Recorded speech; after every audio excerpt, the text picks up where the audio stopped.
We're just about ready to wrap up negotiations, and we've talked about the stages thus far. And now we're just going to wrap up basically talking about the last three phases or stages, which distributive, closing, and cooperative. Basically with distributive, what we're really looking at this point is taking our marbles and deciding how we want to distribute those to our opponent as part of the negotiation. And as with everything we've talked about from day one, we talk about intentionality and the intention of what we're doing in terms of setting a strategy for the negotiation, understanding our BATNA, and working towards the best possible outcome. So one of the things that often comes up is the question of if you're making a concession after you've basically started with a principled opening and it's time to give something up. Well, the question is, or a lot of people ask the question, how much do you give up? And do you give it up early in the negotiation or late? You know, what's the best plan? So generally, I think it's tends to be a better plan to make your principled concessions. And when I say principled, it's the same thing as when we're talking about a principled opening or principled offer. When you're making a concession, it needs to make sense. You need to be able to explain it and understand or convey to your opponent why it makes sense, as to perhaps why you're not conceding more than they think you should. So when we make principled offers, we're also going to make principled concessions. Generally, we're going to make our larger concessions earlier on in the negotiations. You'll see a tendency where you give up more early on, and it kind of becomes less and less as we progress towards the conclusion of the negotiation. Not always, obviously, there's no set rules really on any of this because it's all strategy, but generally speaking, your biggest concessions will come up front and taper off as you reach the conclusion of your negotiation.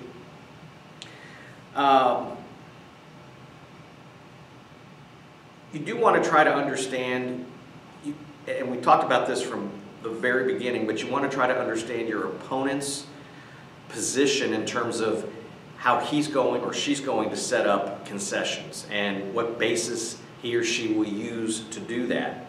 That's going to make it easier for you to determine what kind of concession you're willing or able to make during that.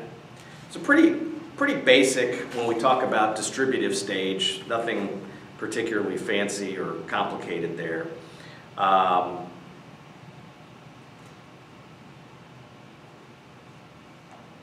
As we get towards the closing stage, one of the things that you tend to see, especially if you've been in a negotiation for a number of hours, obviously people start to get tired, fatigued, hungry. I talk about food, about having food when you have a negotiation at a neutral third, or a location where it's an even playing field. Having food available for both sides, important. Don't let your client especially get fatigued and hungry, because when that happens, then rationality tends to fade away quickly. Not only with your client, but sometimes with you. I mean, if you get sick, you get a headache, something happens like that, it's hard to maintain the intentional strategy that you went into the negotiation with. And it's amazing to me to see how frequently you'll be in a negotiation where you've had very, tempered concessions throughout from both sides, And then as you start kind of coming towards the end, coming towards the closing stage, the conclusion, people will do some bizarre things. Sometimes they'll give up way more than they ever anticipated. Sometimes they'll forget their BATNA altogether, and that's easy to do if you get confused, if you get too fatigued, your blood sugar drops, if maybe you're hypoglycemic, you have some sort of medical issue. It's easy to lose sometimes your strategy, your focus, if you allow yourself to get beyond the point of no return.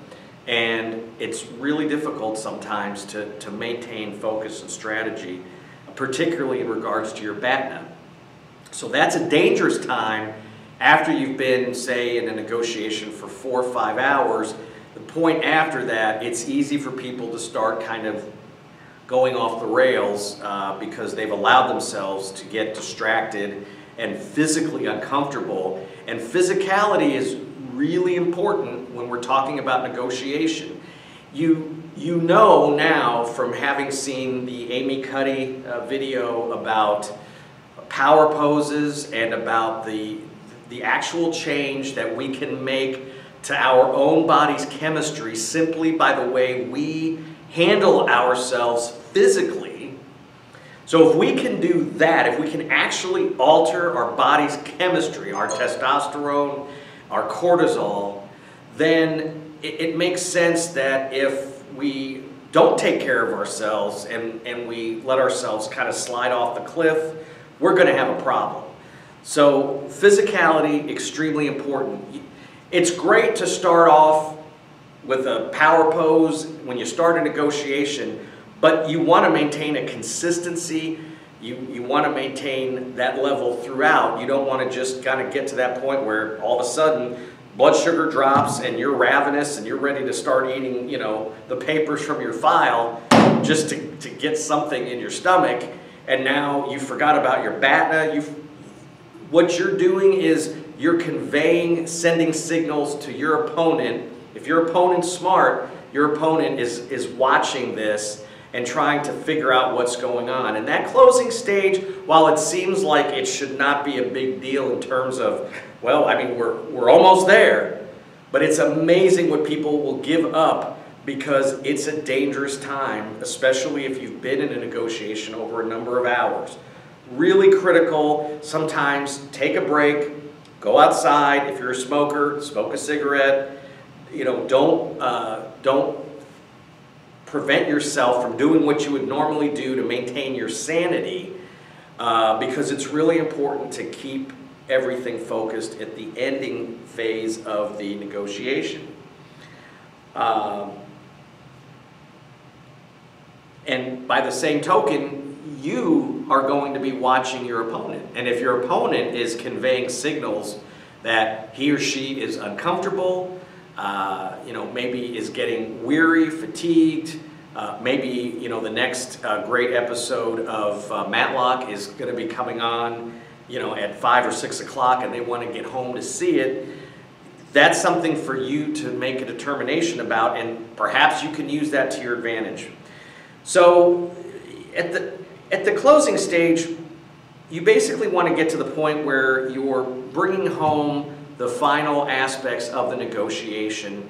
And one thing that people tend to get lackadaisical about is at the conclusion of a negotiation, they work for hours tirelessly. They go through all the checklists. They have their BATNA figured out. They have the opponent's BATNA figured out. They know exactly where they're going, what they want to do, and they do it. But when they get to the ending, or towards the ending or the conclusion of the negotiation, they forget about the paramount importance of memorializing the agreement between the parties. And so at that point, whether it's the closing stage or the cooperation stage, a cooperative stage is the last stage, the 6th stage in the process. And one of the things that a lot of times good negotiators really work to do is at the conclusion of the negotiation, try to determine if they can actually enhance the amount of the pie that their opponent at least perceives to have attained throughout the negotiation. And that's something that can actually be a very big benefit to you if you can explain it. And again, sometimes it's perception, but your opponent thinks that they've gotten even a bigger share of the pie. Whatever share of the pie is your opponent's, and whatever deal you have worked out, the one thing that you cannot ever underestimate is the power of memorializing that agreement. So often, people will, as I said, spend hours of tortured time to arrive at an agreement and then walk out of the room, and they don't put it on paper. It doesn't have to be on parchment paper. It doesn't have to be in Times New Roman, 12 font, 13 font. It just simply has to be, a list of the items that you and your opponent agreed to as part of the resolution of this dispute. The reason it's so important is that when you're in the heat of the negotiation, it's a time when people tend to be a little bit more flexible, a little bit more malleable, and both sides tend to be less recalcitrant to ideas that otherwise might be repulsive to them, okay? So, for example, you have a claim for medical malpractice, personal injury, whatever it is. You have a claim where you have an insurance adjuster that travels from California to New York, or New York to Florida, or wherever it might be. They are spending a good deal of time with the attorney, and the entire time they're thinking about how they're paying this attorney by the hour and just calculating this huge sum of money that the attorney is collecting, right? And so you have a momentum that you're building during the negotiation process, but so often what happens is if the parties leave and they leave this blank, the next day, after one side or the other has had a chance to think about the negotiation, and they've slept on it, maybe they had some drinks, whatever, they start thinking about it, and maybe they get angry because of something someone said halfway through the negotiation, or what they perceived was a slight or some sort of negative comment. Bam! All of a sudden, you as the attorney get a phone call. Well, generally speaking, we have a deal. But, and whenever you hear the but, or generally speaking, you know there's going to be a problem. And so if you do not memorialize the fine and specific and explicit aspects of your agreement, the next morning you can have a situation where all that work is for naught. Now, it's really important from a symbolic standpoint for the parties to review the document that states and sets forth whatever aspects there were that were agreed to, and sign it. And all parties should sign the document. Again, it's a symbol. Is it absolutely going to win the day in court if the settlement breaks down and somebody files suit to enforce it? Is this going to win the day? Depending on jurisdiction, it may or it may not. But there is a symbolic moral code that is solidified when the parties sign a document that summarizes hours of negotiations and puts it all on a piece of paper. That piece of paper can be a napkin, it can be a yellow sheet of paper, it can be whatever, but it has to be memorialized and it needs to be signed by all the parties, because otherwise you will start to have a chipping away that may start the next morning, it may start a week from the negotiation, but at some point you're going to get the understanding or the idea that there's a problem and this is not going to work. We're going to have a problem. So, even if it's not, I mean, this does not have to be an extensive 18-page document, but you have to get the gist of every aspect that you've agreed to. You need to get that as briefly but as cogently and specifically as you can, as time allows. So hopefully you have a DVR or a TiVo so that if that next, or maybe that finale of Matlock, you can record that and see it later if it's going to interfere with you memorializing whatever the agreement was. Absolutely critical to memorialize that, because that can be a huge point of contention. And I'm telling you that, you know, it's amazing what you, and we're going to talk a lot about that in mediation, but when you have the momentum of time, focus, and energy where both sides are focusing on a specific issue, a specific problem, you put all that, the blood, sweat, and tears into it, going to be much easier to get that acknowledgement and that sign-in or buy-in from both sides. But if you give those folks just a night, one evening to drink, eat, smoke, do whatever, and think about what happened and debrief on the, you know, aspects of the day, you could run into a problem. So it's vitally important to make sure that you have people that are decision makers, first of all, right, that can make a decision, that can sign off, that have authority. We didn't really touch on that, but when, obviously, if you're on the plaintiff's side, your decision maker is your client, and that should be pretty easy to understand. The more difficult part is when you have an insurance adjuster that's physically present at a negotiation, or sometimes by phone or by Skype or something like that. You have to make sure that that person actually has the authority to settle a case.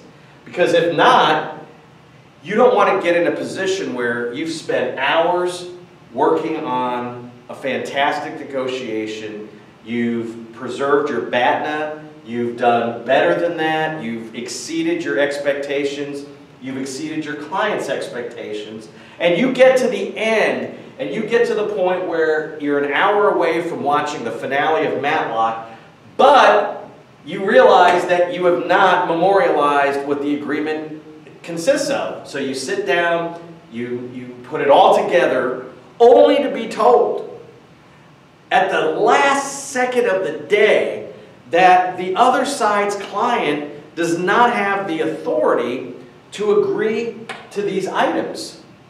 Now, you do not want to get into that kind of situation, because that's going to be a problem for you, it's going to be a problem for your client, it's just going to be a big, big problem. Because if you walk out and you've done better than you anticipated, you're probably going to run into a problem with whoever the decision maker is saying, I don't think we can agree to that. So one of the things that you want to do at the very beginning of every negotiation and mediation is to make sure that the people in the room or the people in the location where you are have actual authority to settle the claim. If you have people with limited authority, which means that they can only go up to a certain point, not going to be good enough. And if that's the case, and for whatever reason the person with higher authority could not be at this negotiation, what you can do is make sure that this person that has limited authority has the ability to communicate with the person above him or her and can get additional authority if it is warranted.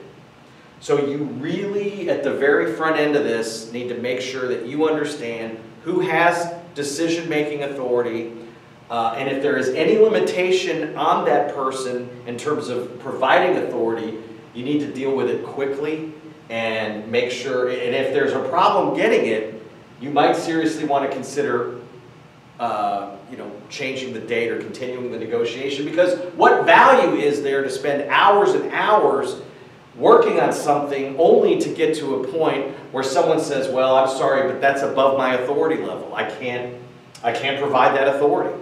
I'll have to talk to my supervisor. My supervisor's on vacation for 2 weeks in the Bahamas, and there's no one else I can talk to. I mean, that's not a pleasant situation to be in, certainly not for your client, and certainly not for you after you've spent all this time and effort putting that together.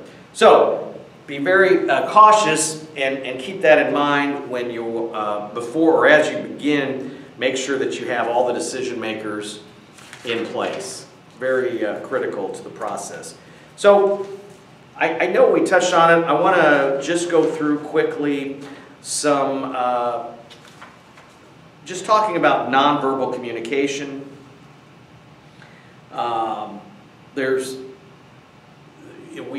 We receive and we give off nonverbal communication and cues all the time to people about things that we might be thinking but not saying, and sometimes when we don't want someone to know something and we're trying to maybe deceive them, we're going to act a certain way. And it's important to understand some of the primary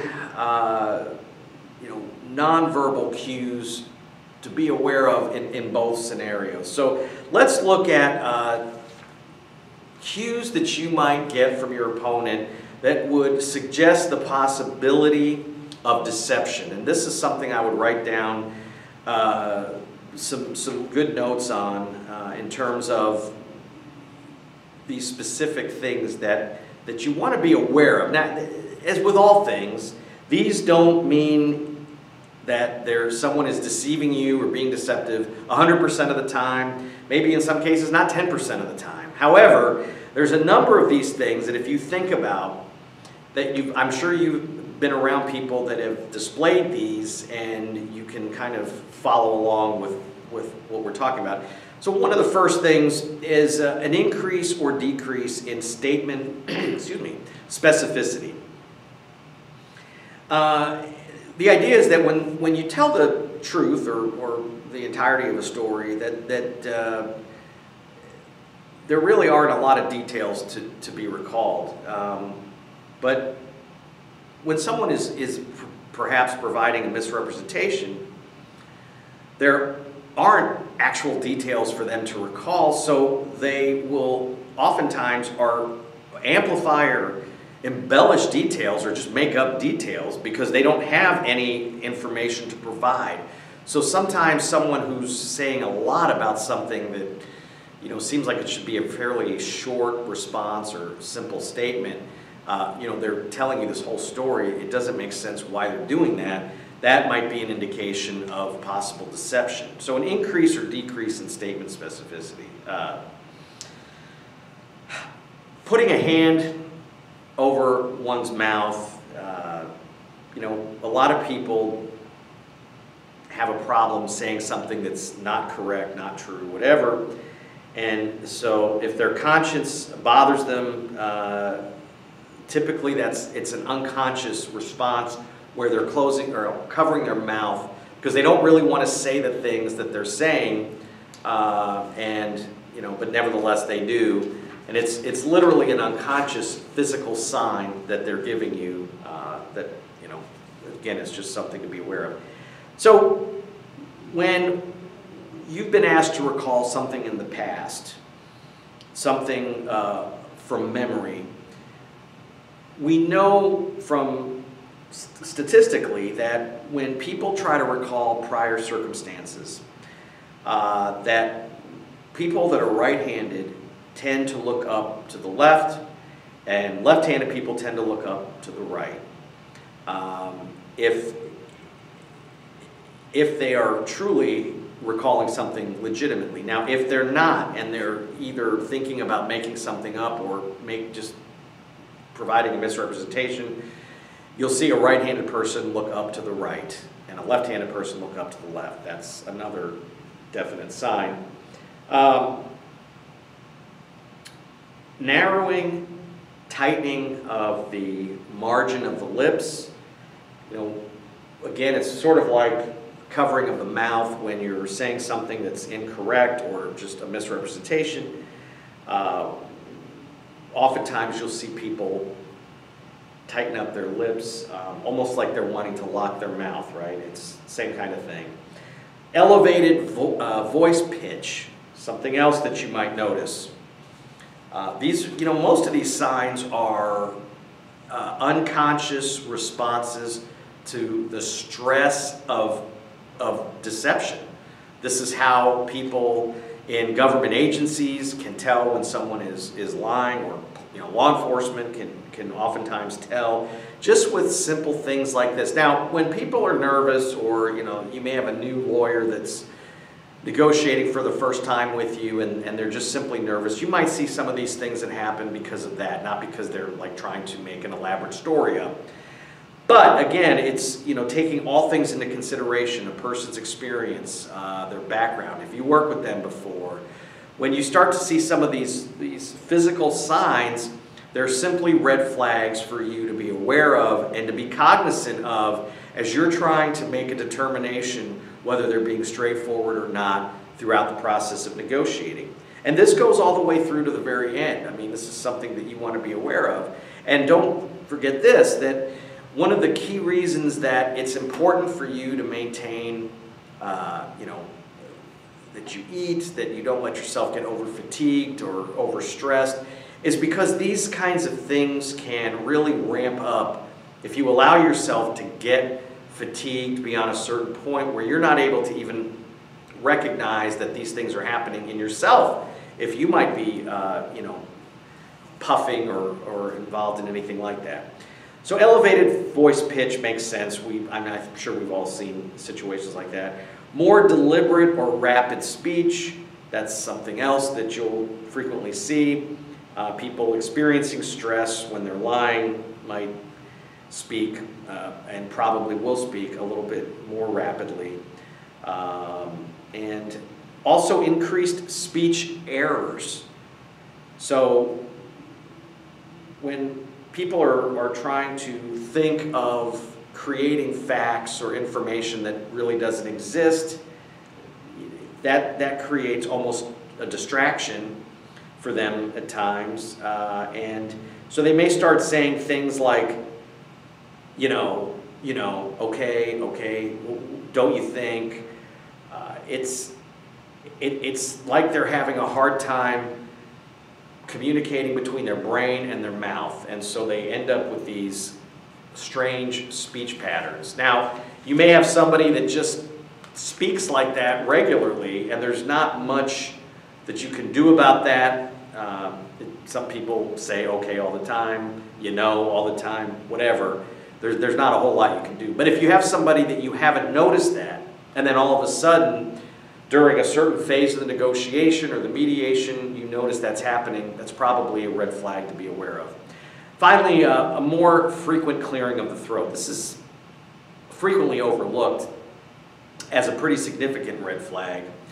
But oftentimes people, again goes back to covering the mouth, pursing the lips, making the lip margin more narrow. But when people are saying things that are inherently incorrect or lying, misrepresentations, whatever, they will oftentimes clear their throat a lot, or certainly more frequently than you've heard before. And especially when it's not allergy season, no one else seems to have a problem but your opponent. That's definitely a red flag. So those are some signs of deception that I want you to be aware of.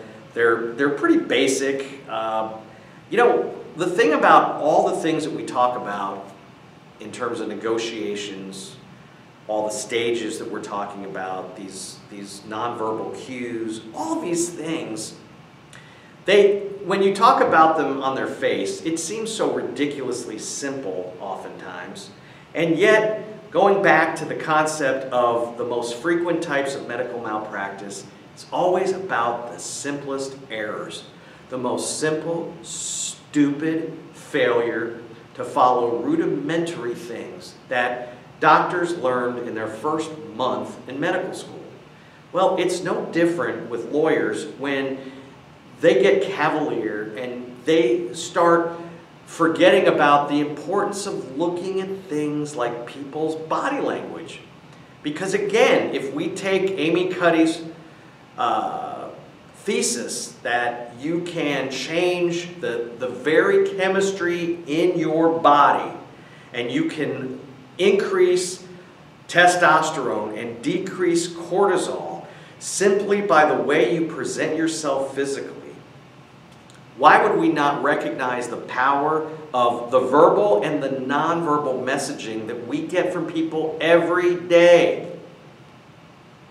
And by the way, when are we more likely to recognize these cues that we've been talking about, the signs, the red flags? What tool can we use that will more often than not, and probably 99% of cases, will bring out these nonverbal cues? What is it that what tool can we use out of our tool belt, out of our toolbox?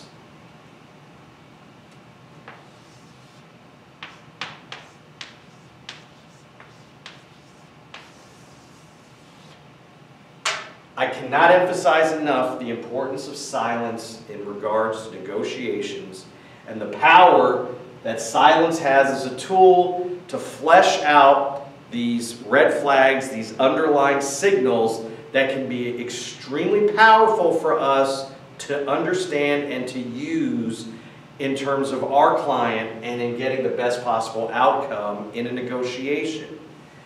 If we're talking a lot, we're not going to recognize necessarily this or this or this. We're not going to have the wherewithal because we're more focused and we're more caught up in what we're thinking about and what our next word is, our next sentence, and how wonderful we're doing in this negotiation.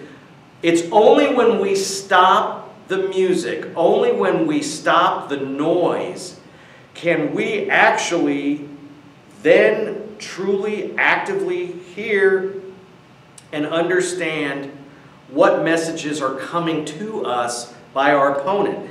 They provide them day in and day out. We just oftentimes don't know how to read them. So we talked about signs of deception. How about nonverbal cues as to things that people may be thinking or considering, whatever. Now, a lot of these, again, are obvious, but I think it's important for you to kind of jot these down to have for the possibly for one of the quizzes. But obviously, facial expressions is a very easy way to understand when people are getting frustrated, maybe they're getting anxious, maybe they're getting tired, and that's all that what you're seeing is. But there are things, so for example, a flinch. That oftentimes is an uncontrolled response to either an inadequate offer or concession. You'll see this frequently. Sometimes it's hard to know exactly how to read it. But if you're quiet and really trying to put it into context, sometimes that can be very helpful. Wringing of the hands, you'll see people doing this quite a bit. That's oftentimes a sign of frustration or tension. And sometimes you'll have people cracking their knuckles or doing all kinds of things, twisting their fingers.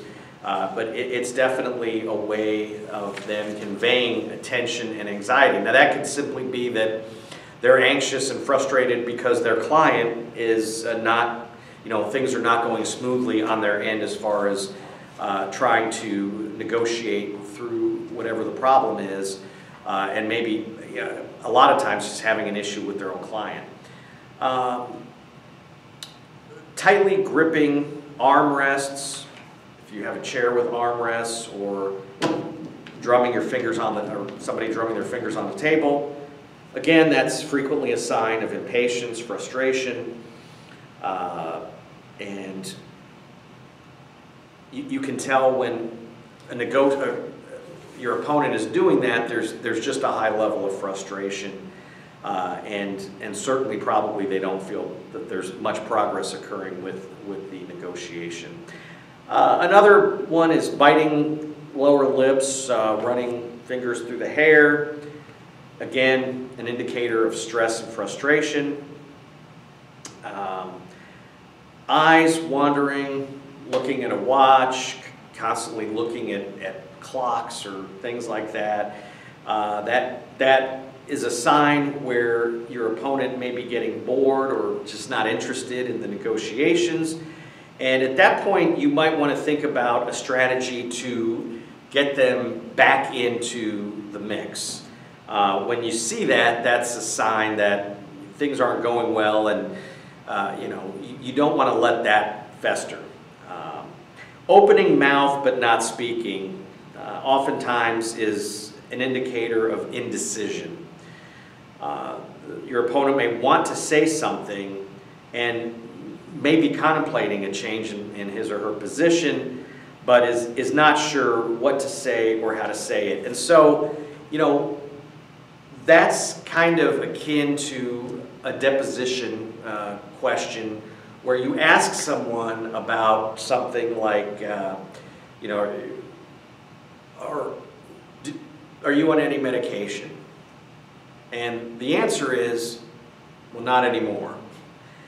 So when you have 50 questions lined out, right, the normal, typically what happens is you just go past it because the answer wasn't, yes, I'm on something right now. But if you're listening to what the answer is, you recognize that that is an answer that begs another question. And so when you have someone that's opening a mouth but not speaking, that suggests that they want to say something. Oftentimes that they want to make a change in, maybe a concession, something like that, but they just, for whatever reason, don't feel that they can. Now, think about it. If you know that your opponent is at this juncture where this could be, in the distributive stage, maybe in the closing stage, but it's a vital time, and you see that, where you sit back and instead of, because what happens if someone is saying something and then you say something and they say, oh, go ahead. We don't want that. We don't want them to tell us to go ahead and speak. We want to step back and get silent. Let the discomfort with the silence prompt them, gently prompt them to perhaps go ahead with whatever they were going to say. You would be shocked how often people do not take that signal and they just throw that in the trash can. That is an awesome opportunity for you to make a three-point shot. And all you have to do is, rather than say something, because if someone starts to say something, like opens their mouth but nothing comes out, our typical physical reaction tends to be that we lean in and it's like we want to end their sentence or we want to make their sentence. We don't need to do that. We need to see that and understand our response. Our best response is to lay back or sit back and just be quiet and let them eventually say what they were going to say. Because with that silence comes unbelievable discomfort. And someone who had something on their mind is more likely to say it if they're surrounded by silence because of the discomfort level. They will feel compelled to say something to break the ice of silence. Really an important physical indicator that is way too often overlooked. So, sitting on the edge of one's chair, I mean, most of us intuitively get the fact that that's a sign of interest rather than disinterest. And oftentimes might be an indicator that if you've said something and someone leans in, it may be something they're very interested in. You may have suggested a concession that was really nothing major at all, but the sheer act of them moving forward is a silent indicator that that may be something that their client deems to possibly be essential or important, right, as opposed to desirous. So those things really make a difference in terms of how we can interpret physical signals. Hands touching the face, stroking the chin, playing with glasses, often signs of contemplation. People are consciously or unconsciously thinking about aspects of the negotiation. And so sometimes people will do that if there is silence as a way in their own mind to break that silence by messing with their glasses or doing whatever.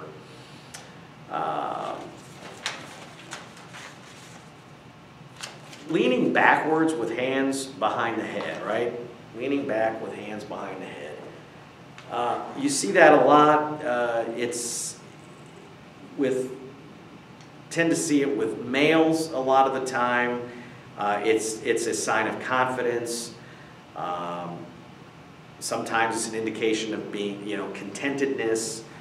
But generally, people that do that are indicating that they're very pleased or happy with the way the negotiations are developing and going.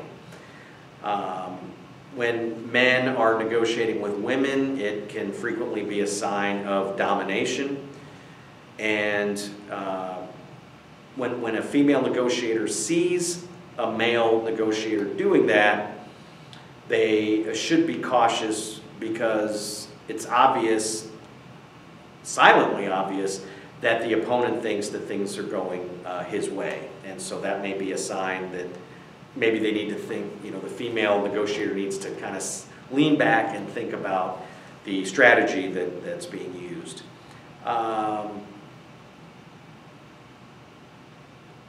Placing one hand behind the head to clasp the neck or ears is usually a sign of distress. And it's sort of like it's a psychological way of the opponent giving themselves sort of like a consolation hug to deal with some of the negative consequences or negative aspects of the negotiation that they're perceiving is happening. So that's something to be aware of. Crossed arms, crossed legs can be an aggressive adversarial posture or a defensive position, depending on the position of the arms and legs. I'd say that's probably less of a reality. Oftentimes you can find that simply because of discomfort, because of the chairs you're sitting in, like the chair I'm sitting in right now is pretty uncomfortable. So I don't know that crossed arms or legs is necessarily something that you can do much with, although crossed arms, we know, is kind of a sign of closing off and possibly a sign that your opponent is hiding something or not being particularly forthcoming with as much information as you might otherwise want to have about something. So that's something to consider as well. Covering or rubbing one eye. It's a nonverbal sign of disbelief, and it is, if you encounter that posture, you should recognize the possibility that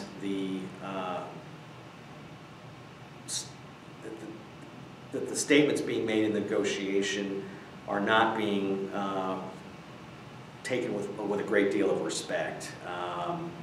So that's another sign to consider. Not a huge issue one way or the other, because sometimes you just rub your eye and that's pretty much all there is to it. All of these signs that we talk about are things that in and of themselves may be absolutely nothing but a red herring. They may mean absolutely nothing. However, I would urge you, when you're having coffee with friends or at lunch with someone, take more time to be quiet and watch the person you're with, and just look for things that, ways that people react to things that you're talking about. So for example, if you're talking about something distressing in terms of the news of the day, maybe there's been a car wreck, maybe there's been some international issue, maybe there's been whatever with the president, whatever type of news may be irksome or bothersome to someone you're with, look at their responses, their physical responses to you when discussing that, to see if you can determine how they respond sometimes based on environmental issues. So distress, fatigue, all those kinds of things tend to lead people to react and behave in certain preordained ways. But those gestures, those cues can be vitally important to you in understanding when it's time to maybe make a bigger concession, a smaller concession, or no concession at all when you're negotiating.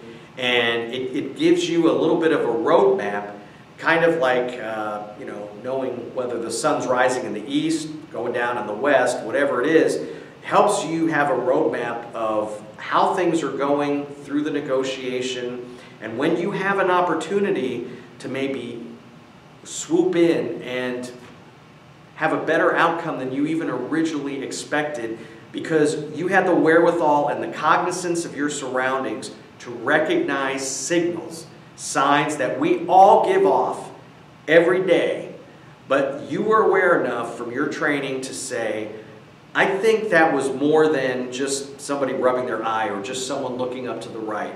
If they're right-handed and they're looking up to the right, that may be a sign of deception. You now have more tools at your disposal to make smart decisions about how you move forward in any negotiation that you're dealing with. So again, we're moving away now from negotiations. We're going to move back to, or into mediation, and you'll see that with mediation, we're basically talking about negotiation, but in a lot of ways in a much less stressful way. Remember now, we have 6 stages of negotiation. We have the preparatory stage, preparation stage, where we're really prepping our client. We're getting our client to know us. More importantly, we're getting to know our client. We're getting to know the good, the bad, and the ugly, right? That's the very core of preparation stage. Preliminary stage, we're establishing our identity with our opponent. We're trying to obtain as much information as we can about our opponent, because we want to understand what we're going to be facing in a negotiation with that person. So the more information we can get, the better. We have number 3, the informational stage, where we're exchanging information, but carefully exchanging information and exploring both sides' needs and interests in the negotiation, right? Then 4th, we have the distributive stage, where the parties are talking about what they have, what they want, and what they're willing to give up as part of the process. And there are various strategies that you can utilize, but the distributive stage is where we're going to start distributing what we have and get something back from the other side. Closing stage, both sides will have made concessions to the point where it looks like an agreement is going to be obtained, and both sides begin to make their last movements toward an agreement. We end up with the 6th stage of cooperation, when there has been a mutually acceptable agreement. And we also now want to look to see whether there's a way to enhance the interests of both parties, or at least create the perception that somebody is getting a little bit more of that pie than they originally thought possibly at the end of the closing stage. At the end of your negotiation, we want to remember that you absolutely must memorialize what the primary aspects of the negotiations were, and you want to document it. You don't have to put it in a 100-page document, but you must clearly, cogently, and explicitly put down each and every area that you agreed upon. And as a symbol and to conclude the memorialization, you want to make sure that all parties sign that document. That is absolutely critical, because what you don't want to have happen is you don't want the aftermath or the morning after problems of a negotiation, or the week after problems, where you get the phone call where you have like the technique that we call a nibbling technique, where someone says, well, I unfortunately I didn't have the authority to do this, but we could do it for just $10,000 less, and we're nibbling away at what ultimately was agreed upon. It is absolutely critical, even if it's midnight, no matter how late it is, no matter how tired you are, you have to set time to make sure to memorialize that agreement, that everybody understands and acknowledges that your 3, 4, 8, 10, whatever it is, areas that were agreed upon, everyone recognizes that and stipulates to it. Because, as I said, when you have, after all that concentrated, focused time and energy on a specific case, on a specific issue, after the parties leave and have an opportunity to decompress and debrief, now they're going to start to think about, well, maybe I gave up too much. I shouldn't have authorized that. I shouldn't have given that up. I shouldn't have been kind enough to say this. I shouldn't have agreed to that. You do not want that opportunity. It's been said often that the sign of a successful negotiation is when both sides leave and neither side is particularly pleased about the outcome. Because let's think about it. In a negotiation, every side has to give something up. That's inherent in the term negotiation. And by the sheer fact that someone is giving something up that they at some point believed was theirs, right? Like kids with toys. But at some point they said, okay, I'm going to give this toy up as part of a global resolution to this problem. That is going to create a sense sometimes of, anger, frustration, whatever. And as I said, in most good negotiations, both sides leave and to some extent feel that they have been taken advantage of.